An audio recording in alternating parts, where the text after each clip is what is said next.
Win a bet with her wealthy friends. A materialistic young woman agrees to marry a homeless man she meets on the street, planning to abandon him after 30 days. But the morning after the wedding, she wakes up in a luxury penthouse and discovers he is one of the richest men in the world, who chose her to teach her a brutal lesson about judgment and appearances. What begins as revenge transforms into something far deeper. The contract was written on a Herm-face napkin in someone's $400 Mont Blanc pen, and it was going to ruin Jessica Morrison's life in the best possible way. "You won't do it," Vanessa said, her voice dripping with that particular cruelty that only comes from trust fund confidence. "You talk big, Jess, but you don't have the guts."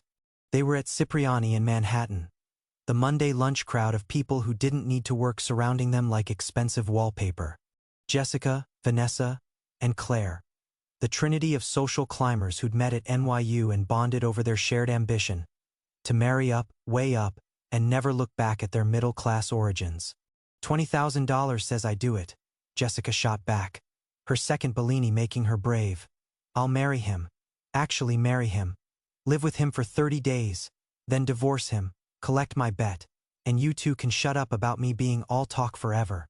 Claire laughed, tossing her blonde hair. "You're going to marry a homeless man. You won't even let the valet touch your car if he is wearing scuffed shoes. That is different. The valet has a job. He should present well." Jessica leaned forward. "But I'll prove I can do this. I'll marry the saddest, dirtiest, most pathetic homeless man I can find. Play the dutiful wife for a month, then bail. Easy money." Vanessa pulled out her phone, started typing. "I'm writing the contract now. You marry a homeless man of our choosing within 1 week. You live with him as his wife for 30 consecutive days. No backing out, no cheating, no sending him to a hotel while you live separately. Actual cohabitation. Photos and video proof required weekly. And when I win? $20,000, 10 from each of us." Vanessa smiled like a shark. "But when you quit, because you will, you owe us $20,000 each, and you have to post a public apology on Instagram admitting you're a shallow, materialistic fraud." Jessica should have walked away, should have paid her $87 lunch tab and left. But she spent the last 6 months listening to Vanessa brag about her engagement to a hedge fund manager, and Claire's new boyfriend who owned a yacht. Meanwhile, Jessica was 26, single, working as a brand consultant, which meant managing Instagram accounts for small businesses, and still living in a studio apartment in Astoria. She was tired of being the broke friend, the one who had to split entrees, the one whose handbag was last season's knockoff. $20,000 could change that, could buy time, buy better clothes, buy access to better parties where better men congregated. "You're on," Jessica said, and signed the napkin. They found him 3 days later. Washington Square Park, October afternoon, the NYU students rushing past with their coffee and certainty, and sitting on a bench with a cardboard sign, wearing a filthy army jacket and torn jeans, was their target. The sign read, "Veteran hungry. Anything helps. God bless." "Perfect," Vanessa whispered, filming on her phone. "Absolutely perfect." Jessica's stomach twisted, but she'd committed. She approached slowly, aware that Vanessa and Claire were recording everything from 20 feet away. "Hi," she said, sitting on the bench. Up close, he was younger than she'd expected, maybe early 30s, dark hair overgrown, beard unkempt, but his eyes were startling, blue, clear, intelligent. "I'm Jessica." He looked at her with those blue eyes, and something passed across his face. "Amusement? Assessment?" "James," he said. His voice was educated, no accent, which surprised her. "Can I help you with something, Jessica?" This close, she could smell him, not as bad as she'd feared, just unwashed, the smell of someone living outside. His hands were dirty, but his nails weren't broken. His teeth, when he smiled slightly, were surprisingly good. "This is going to sound insane," Jessica said, and launched into the speech she'd practiced. "But I have a proposition. I need to get married. It is complicated, family inheritance stuff. And I need a husband for 30 days, just paper, just temporary. You have a place to stay, food, everything you need, and at the end, I pay you $5,000 cash. She waited for shock, or suspicion, or outright refusal. Instead, James laughed. Actually laughed, head thrown back, genuine. You're serious. Completely. And your friends over there filming this? They part of the inheritance requirement too? Jessica's face burned. They're just, look, I know this sounds crazy. It sounds like a bet, James said, his blue eyes sharp now. It sounds like you made a stupid wager with your rich friends, and now you need a prop. A homeless prop specifically, because that is the humiliating part, right? Prove you can slum it for a month. Jessica's mouth open-closed. He'd read her in 30 seconds. I'm offering you money, she said coldly. $5,000 for 30 days of doing nothing, if you're too proud. I'm not proud, James interrupted. Pride is expensive. I can't afford it. He studied her face, and again that look, like he was solving an equation. 10,000. What? $10,000. And I want it in writing, notarized. Also, I want half up front, before the wedding. Jessica's mind raced. She'd win $20,000 from the bet, pay him 10, still net 10 plus bragging rights. Deal. They shook hands. His grip was firm, calloused. When's the wedding? James asked. Saturday, City Hall, 11 a.m. I'll be there. He smiled, and it transformed his face completely. Should I dress up? Vanessa and Claire lost it when Jessica told them. He negotiated? Claire shrieked.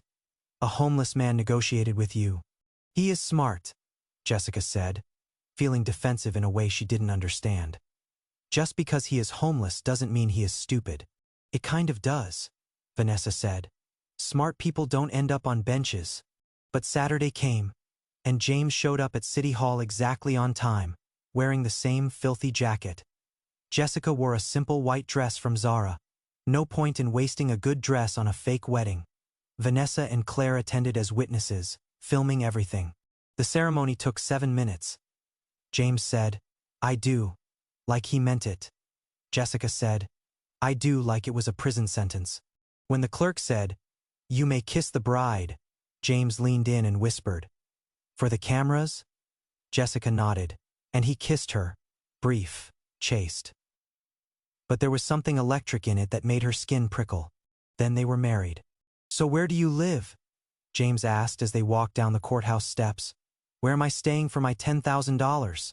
Jessica's studio apartment in Astoria was 400 square feet of IKEA furniture and rejection. She planned to make him sleep on the couch, a love seat, really, while she took the bed separated by a folding screen. It is not much, she said, unlocking the door, but the neighborhood's safe and… She turned around. James was staring at the apartment with an expression she couldn't read. Then he started laughing again. That same genuine laugh from the park. What is funny? Nothing, it is just… He shook his head. You're really committing to this. I respect that. The first week was hell. James showered. She insisted providing soap and shampoo, but he still had no clothes except what he'd been wearing. Jessica gave him $100 and told him to buy basics from Target. He came back with 2 t-shirts, 1 pair of jeans, underwear, and socks. And a book, Cormac McCarthy's Blood Meridian. You bought a book?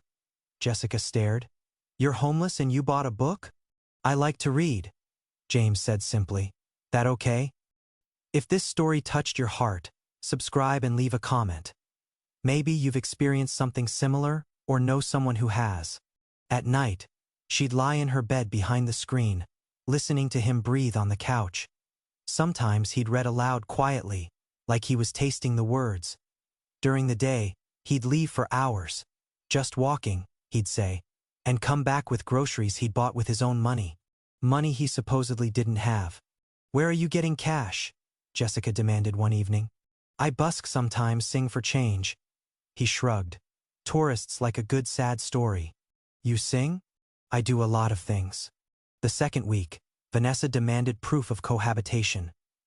Jessica filmed them having breakfast together. James made omelets somehow, with the 3 ingredients in her fridge. He was surprisingly good at cooking. You're not what I expected, Jessica admitted one night. They were watching Netflix on her laptop, sharing the couch because she'd felt guilty seeing him crammed there every night. You don't seem. I mean, homeless, James supplied. What is a homeless person supposed to seem like? I don't know, more broken, I guess. I am broken, James said quietly. Just not in the ways you can see. Week 3. And something was shifting. Jessica found herself looking forward to coming home. James would have dinner started. He'd gotten good at cheap cooking, pasta and vegetables, and somehow making it taste good. They'd talk. Really talk. About books, movies, her college years, his time in the army.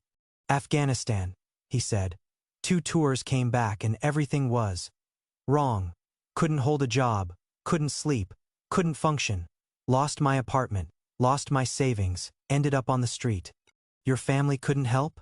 Don't have any. Parents died when I was young. No siblings. Just me. Jessica felt something crack in her chest. I'm sorry. Don't be. I'm not looking for pity. I'm just explaining how it happens. How fast you can fall when there is no net underneath. She wanted to ask more, but something in his face stopped her. Week 4. The last week.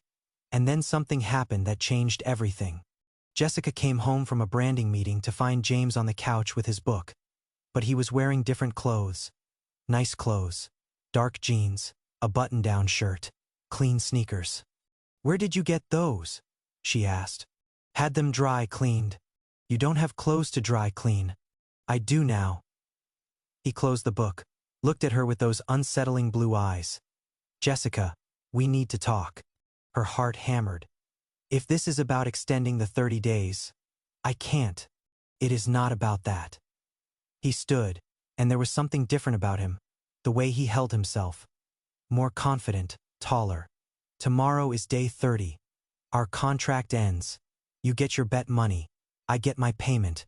We go our separate ways. Right, Jessica said, ignoring the hollow feeling in her stomach. That was the deal. But I want to make a different proposal. What kind of proposal? Stay married to me 60 more days. I'll pay you $100,000. Jessica's brain stuttered. What? You're homeless. You don't have. I'm not homeless, James said. I never was. The room tilted. My name is T. James. It is James Harrison, and I am worth approximately $3.2 billion. Jessica sat down hard on the couch. That is not funny. It is not a joke. He pulled out his phone, an iPhone new, expensive, and showed her a Forbes article. There he was, same face, clean-shaven, in a suit, the headline. Tech billionaire James Harrison disappears from public eye after mental health struggles. Oh my God, Jessica whispered. I was in Washington Square Park that day because I go there sometimes to think, to be invisible. Nobody recognizes a billionaire in dirty clothes sitting on a park bench. He smiled without humor. You certainly didn't. This whole time. I was testing you. The same way you were testing yourself with that stupid bet. He sat down next to her. I wanted to see how you'd treat someone you thought was beneath you. How you'd behave when there was nothing to gain. Jessica's face burned. So this was all what? Revenge humiliation? At first maybe. I heard your whole pitch. The bet. The contempt in your voice when you talked about the saddest, most pathetic homeless man. I figured I'd teach you a lesson. Show you what real poverty looks like. Make you uncomfortable. Well, congratulations, Jessica said bitterly. Lesson learned. I'm an asshole. You proved it. That is the thing though. James's voice softened. You're not. You started out as one, absolutely shallow, materialistic, cruel in that casual way privileged people are cruel. But then you changed. I didn't. You did. By week 2 you were asking about my day. By week 3, you bought me a winter jacket because you were worried I'd be cold when I left. You started seeing me as human. He reached for her hand, and I started seeing you as someone worth knowing. Jessica pulled her hand away. So what now? You want me to keep being your social experiment? Stay married for your entertainment? No, I want you to stay married because I think we could actually make each other better. He stood, went to her window. I have a penthouse in Tribeca. $50 million, 5 bedrooms, views of the whole city. It has been empty for a year because I couldn't stand being there. Too many memories of who I was before everything broke me. James. Come see it tonight. Just see it then decide. They took a car service. An actual car service. With a driver who called James Mr. Harrison.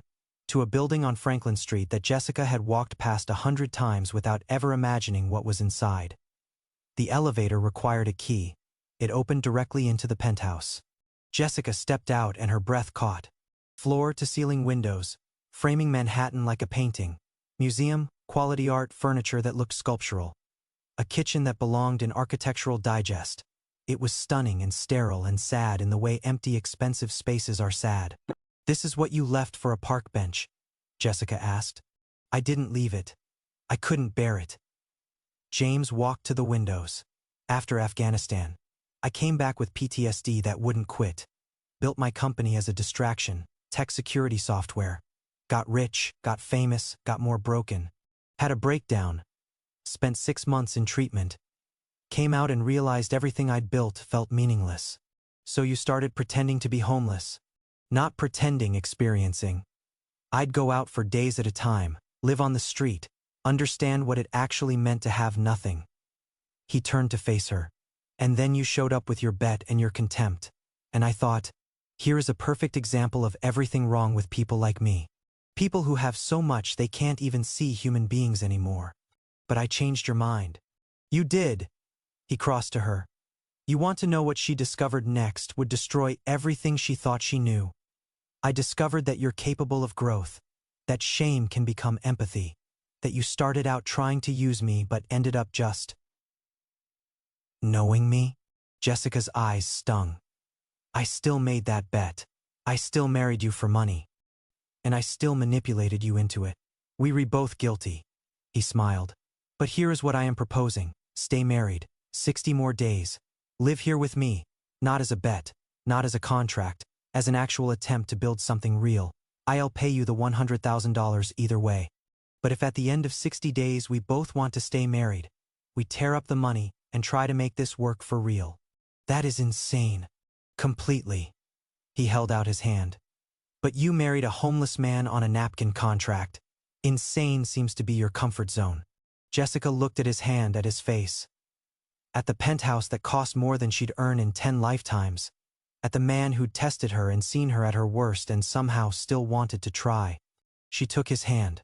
The next morning, Jessica woke up in a bedroom the size of her entire Astoria apartment.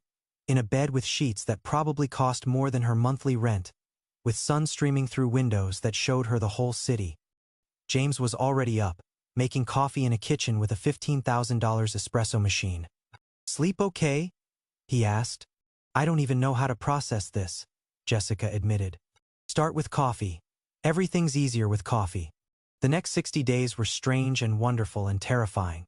James showed her his world. Not the parties or galas or society nonsense, but the real parts. His company, where he'd created software that protected hospitals and banks from cyber attacks. His foundation, which built housing for homeless veterans. The treatment center where he still went to therapy twice a week. Money doesn't fix mental illness, he told her. It just makes it more comfortable. Jessica showed him her world too. The branding business she'd built from nothing, the clients she'd cultivated, the dreams she had of running her own agency someday. He asked questions, real questions, and listened to her answers like they mattered. They went to Washington Square Park together.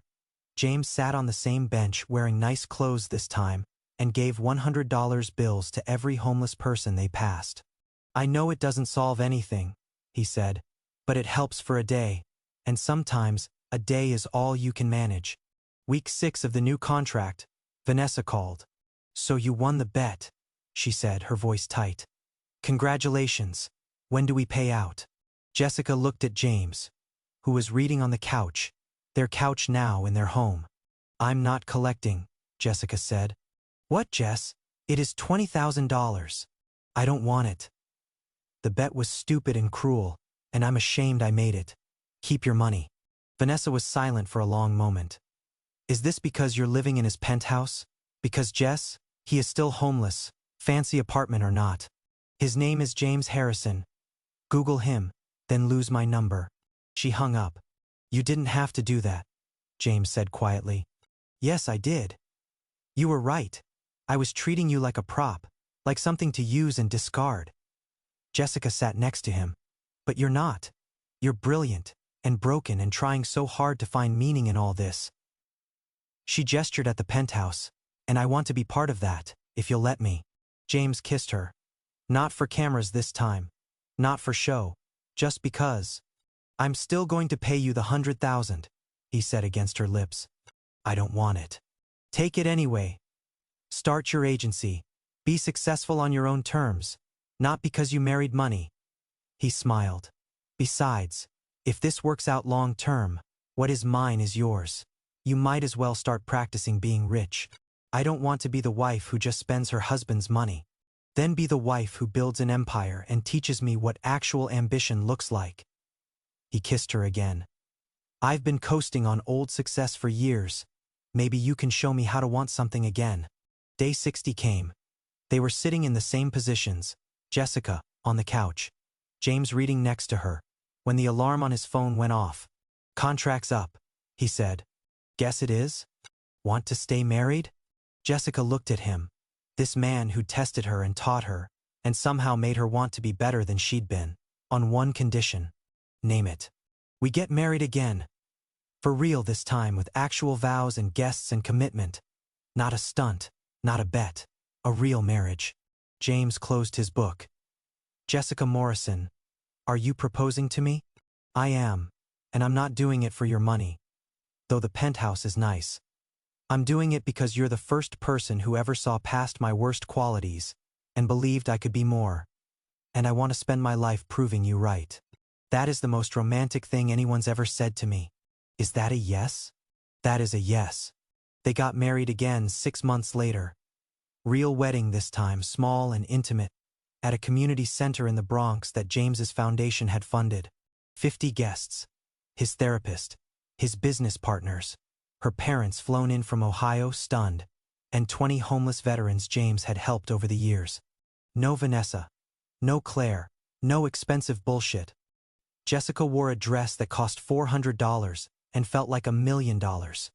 James wore a suit and cleaned up so well she barely recognized him as the man from the park. When the officiant said, "You may kiss the bride," James whispered. "Still for the cameras?"